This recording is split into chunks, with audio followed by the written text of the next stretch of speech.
এই যে বাজারে যাওয়ার লোক নেই, তাই ঘরে সবজি রান্না করার মতো সবজিও নেই, তাই চলে আসতেছি আমার সবজি বাগানে, দেখি কি পাওয়া যায়। তো এই যে আশেপাশে দেখেন সকাল থেকে বৃষ্টি ছিল, আর এখন কিছুটা বৃষ্টি কমেছে আর রোদও উঠে গেছে। তো আমি সবজি বাগানে যাচ্ছি, আর এখানে কিন্তু অনেকগুলো গাছ ছিল, সব গাছ কিছুটা পানিতে নষ্ট হয়ে গেছে। এই যে আমার পুঁইশাক বাগান, তো পুঁইশাক পাতাগুলো এখনও, তো পুঁই শাকের সাথে এই যে টাটকা টাটকা পুঁই শাকগুলো আমি তুলে নিচ্ছি।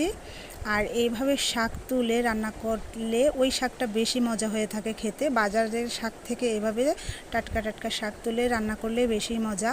আর তার সাথে আমার কাঁচামরিচ গাছ থেকে কিছু কাঁচামরিচও নিয়ে নেব, এই যে।